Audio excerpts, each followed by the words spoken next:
கர்த்தருடைய நாமத்துக்கு மகிமையுண்டாவதாக. இன்றைய வார்த்தை எரேமியா 29:11. நீங்கள் எதிர்பார்த்திருக்கும் முடிவை உங்களுக்கு கொடுக்கும்படிக்கு நான் உங்கள் பேரில் நினைத்திருக்கிற நினைவுகளை அறிவேன் என்று கர்த்தர் சொல்லுகிறார்.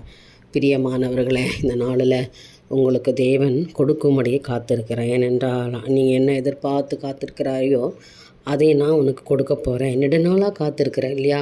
இந்த நாளில் அந்த காத்திருத்தலுக்கு ஒரு பலனை இன்றைக்கு நான் கொடுக்க போகிறேன் என்று கர்த்தர் வாக்கு கொடுக்குறேன். நம்புறீங்களா? ஒரு ஆமேன்னு சொல்லுங்கள். நான் உங்கள் பேர் நினைத்திருக்கிற நினைவுகள் அறிவேன். என் மகளுக்கு நான் ரொம்ப நாளாக வேண்ட ஜெபிச்சுக்கிட்டு இருக்கா, அவளுக்கு நான் கொடுத்தே ஆகணும், நான் அவருடைய தேவையை சந்திச்சே ஆகணும் அப்படின்னு ஆண்டவர் இன்றைக்கு வாக்கு கொடுக்குறார். நிச்சயமாய் கர்த்தர் இன்றைய தினம் உங்களுக்கு மிகப்பெரிய ஒரு அதிசயத்தை செய்ய போகிறார். ஏனென்றால் உங்கள் பேரில் நினைச்சிருக்கிற நினைவுகள் ஆண்டவர் உனக்காக கொடுக்க வேண்டும் என்று நினைத்திருக்கிற ஆசீர்வாதங்களை இன்றைய தினத்தில் கர்த்தர் கொடுப்பார். அல்லேலூயா. அது தீமையானதல்ல, சமாதானத்துக்கு ஏதுவான நினைவுகளே அப்படின்னு ஆண்டவர் சொல்கிறார். ஆண்டு உங்களுக்கு தீமையாக இல்லை, இன்றைக்கு சமாதானமாய் ஒரு சந்தோஷமாய் எல்லாவற்றையும் பெற்றுக்கொள்ளும்படியான ஒரு ஆசீர்வாதத்தை தான் இந்த தினத்தில் கொடுக்க போகிறார். அதனால் நம்புங்க, நீங்கள் எதிர்பார்த்துருக்கிறதே இந்த நாளை பெற்றுக்கொள்வீங்க. விசுவாசிங்க, கர்த்தரால் எல்லாமே ஆகும். என் தேவனுக்கே மகிமை உண்டாகட்டும். ஆமென்.